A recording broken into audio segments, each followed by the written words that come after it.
습반 상태도 많이 걱정이 됩니다. 역시나 사람들이 살고 있는 공간까지도 물이 스며들어서 피해는 심각했습니다. 아하. 오늘같이 비가 여름철에 많이 그 장마철 내리게 되면 이렇게 물이 나오는 거예요. 너무 불편하겠는데요. 집안에 물기가 스며드는 것도 모자라 최근에는 어머. 새는 물의 무게를 감당하지 못해 천장까지 무너져 내려 생명의 위협까지 받았다는데요. 실내에서 이러면 저녁을 먹고 곤란하죠. 있는데 물이 팍 터지는 거예요. 물폭탄처럼. 새는 물 때문에 천장이 내려앉은 건 다른 집도 마찬가지였습니다. 천장에 물이 샌 원인 바로 스프링클러 배관 때문이라는데요. 스프링클러 배관이 쉽게 부식돼서 생겨난 구멍으로 물이 샌 것입니다. 주민들은 규격보다 이 얇은 배관을 사용한 것이 문제라고 지적을 하는데요.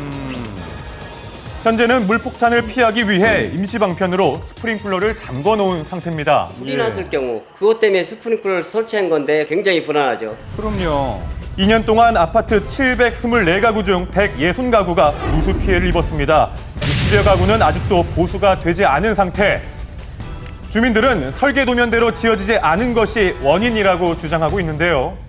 시공상에 문제가 있으니 이러한 내역들에 대해서 조치를 하라. 근데 현재까지 전혀 반응이 없습니다. 이 시공사 입장을 시공사 들어봐야겠는데요. 측에서 이제 하자부 책임이 있으니까요. 빠른 기간 내에 좀 인력 투입을 해서 조치하는 걸로 그렇게 적극적으로 좀 하고 있는 상황입니다. 하지만 계속 보수가 미뤄지자 주민들의 걱정은 점점 커져만 가는데요. 예.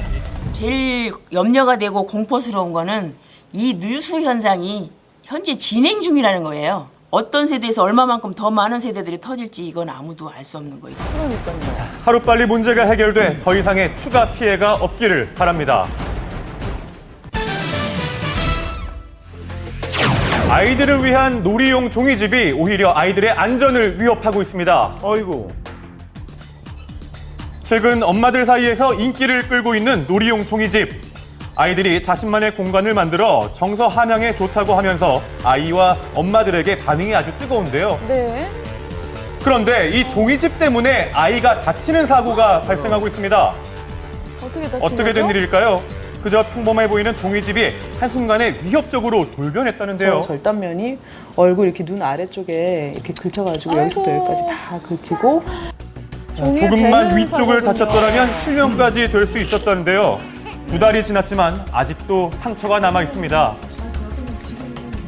아이는 종이집을 드나들다가 문에 얼굴이 부딪히며 긁힌 것인데요. 아하. 절단면을 만져보니 제대로 마감 처리가 되지 않아 절단면이 매우 통바퀴처럼 거칠었습니다. 굉장히 날카로워요.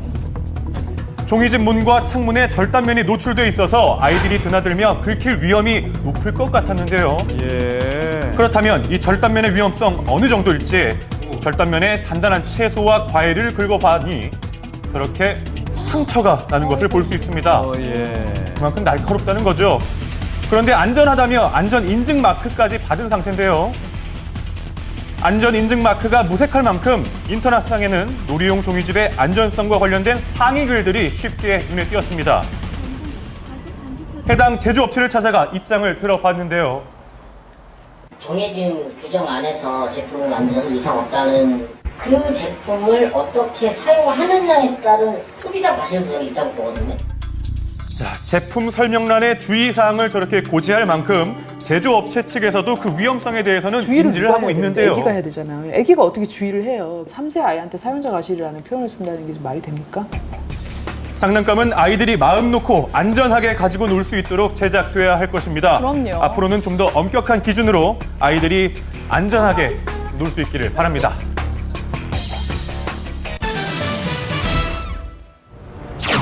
장마철에 차량 관리를 소홀히 했다간 자칫 큰 사고를 부를 수 있다고 합니다. 집중호우가 계속되면서 차량 침수 피해가 속출했는데요. 일주일 동안 무려 189대의 침수 차량이 발생했습니다. 장마철에 차량 관리를 제대로 하지 않으면 큰 사고로 이어진다는데 실제로 얼마 전 차량에서 화재가 발생했습니다. 그 원인은 바로 엔진룸에 있었는데요. 관리가 안 돼 잔뜩 쌓인 먼지가 장마철 습기와 만나 화재로 이어진 것입니다. 언제가요? 요새 자동차들은 다 전자제어, 컴퓨터하고 배선하고 연결됐거든요. 만약에 이런 배선이나 이런 데에 습기하고 먼지가 쌓이게 되면 부식이 돼요. 부식이 되면 거기서 이제 스파크가 일어나면서 불이 나는 거예요. 실제로 먼지가 습기를 흡수한 상태에서 전류를 흐르도록 했더니 바로 불꽃이 일어났는데요. 배터리에서 엔진으로 연결된 선이 부식되면서 화재로 이어질 수 있기 때문에 장마철의 안전운행을 위해서는 제일 먼저 엔진과 배터리를 점검해야 합니다. 그래야겠네요.